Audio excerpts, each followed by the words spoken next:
नमस्ते जी। एक बार फिर से आप सबका स्वागत है। आज का विषय हमारा एक पुस्तक के ऊपर रहने वाला है जिसका नाम है ईश्वर सिद्धि। जैसा कि आप सामने देख रहे हैं, मेरे पास ये छोटी सी पुस्तक है। इनके लेखक हैं आचार्य ज्ञानेश्वर आर्य।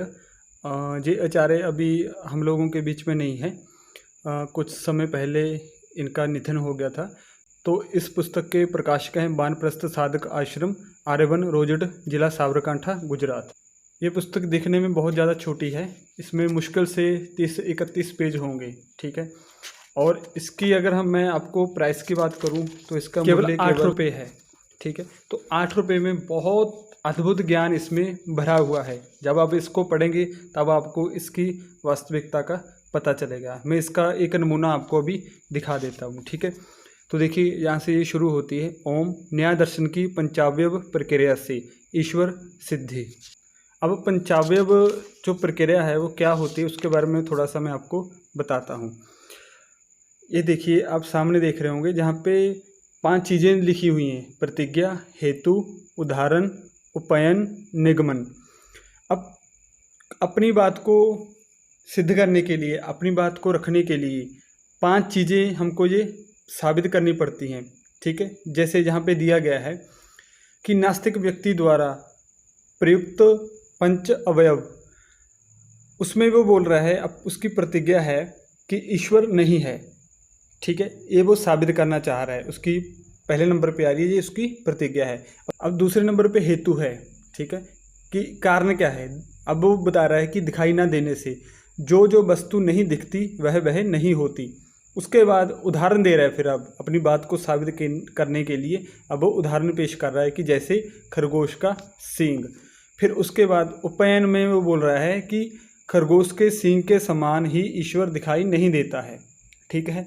अब 5वें में निगमन में वो अपने फैसला सुना देता है कि इसलिए दिखाई ना देने के कारण ईश्वर नहीं है। उसने अपनी बात को साबित किया है इन 5 प्रक्रियाओं के द्वारा, ठीक है। तो इसको हम बोलते हैं पंचावयव विधि। अब क्या है, इसकी यहाँ पे व्याख्या दी गई है, ठीक है। जो भी इसने ये तर्क कुतर्क किया है नास्तिक ने, तब इसकी यहाँ पे व्याख्या दी गई है, ठीक है। अब उसके बाद आस्तिक द्वारा इसका उत्तर दिया जाएगा, ठीक है। वो अब देखिए आस्तिक क्या बोल रहा है, उसकी प्रतिज्ञा क्या है कि ईश्वर है। अब वो साबित करेगा इस बात को। हेतु वो बताता है कि इसका कारण क्या है। शुद्ध अंतःकरण वाले आत्मा के द्वारा देखा अर्थात अनुभव किया जाने से, ठीक है। अब आगे चलते हैं। फिर उदाहरण दे रहा है वो, ठीक है। उसमें है कि सुख दुख आदि के समान। अब उपनय में बोल रहा है कि जैसे आत्मा सुख दुख आदि का अनुभव मन आदि अंतःकरण से करता है, ज्ञानेंद्रियों से नहीं, वैसे ही आत्मा ईश्वर का अनुभव अंतःकरण से करता है, नेत्रादि इंद्रियों से नहीं। अब 5वें नंबर पे निगमन पे वो अपनी बात को साबित कर देता है। इसलिए शुद्ध अंतःकरण वाले आत्मा के द्वारा ईश्वर का प्रत्यक्ष होने से ईश्वर की सत्ता सिद्ध होती है।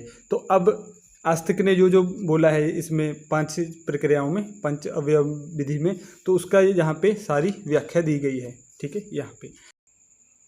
तो बहुत अच्छी पुस्तक है ये। नास्तिक और आस्तिक का बहुत अच्छे तरीके से इसमें संवाद दिया गया है। इसमें आगे दिखाता हूँ मैं आपको। देखिए, अब दूसरा कारण क्या है कि नास्तिक द्वारा ईश्वर की सत्ता का खंडन। नास्तिक फिर से खंडन कर रहा है। पहले वो बोल रहा था कि कारण बताया था, हेतु क्या था कि ईश्वर दिखाई ना देने के कारण ईश्वर नहीं है।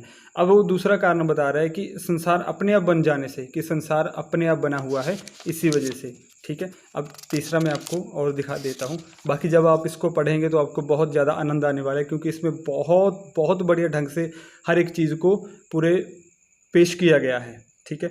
अब देखिए, वो बोल रहा है कि ईश्वर नहीं है, फिर अपनी उसी प्रतिज्ञा पे अड़ा हुआ है। फिर बोला है कि संसार बना बनाया होने से, संसार किसी ने बनाया नहीं है, ये खुद से बना बनाया ऐसा ही है जैसा ये चल रहा है। तो जब आप इस पुस्तक को पढ़ेंगे तो आपको खुद ही इसकी जो कीमत है उसका अनुभव होगा कि 8 रुपये इसकी बहुत ज़्यादा कम कीमत है, इसके गुणों को देखकर, इसके ज्ञान को देखकर। तो आशा है यह पुस्तक आपको बहुत ज़्यादा पसंद आई होगी, और आशा करता हूँ कि आप इसको अवश्य इसका स्वाध्याय करेंगे। इसको एक बार अवश्य पढ़ें। कोई बहुत ज़्यादा आपके जेब के ऊपर भारी खर्चा नहीं आने वाला है। केवल 8 रुपये की मात्र ये पुस्तक है। जब मैंने ये ऑनलाइन मंगवाई थी, तो आप भी इसको मंगवा सकते हैं। यह पुस्तक आपको दर्शन योग महाविद्यालय की वेबसाइट पर भी मिल जाएगी और वैदिक वस्तु भंडार ऐसा करके साइट है। बाकी जो सही वेबसाइट है मैं आपको यहाँ पे वीडियो में दे दूँगा, ठीक है। तो आप वहाँ से जाके ऑनलाइन इसको परचेज़ कर सकते हैं। बाकी आपका कोई भी क्वेश्चन हो, कोई भी कमेंट हो, या आगे आप किस विषय पे वीडियो देखना चाहते हैं, मुझे एक बार अवश्य कमेंट कीजिए। आज की वीडियो में इतना ही। मिलते हैं हम एक नई वीडियो के साथ। तब तक के लिए नमस्ते जी, धन्यवाद, ओम।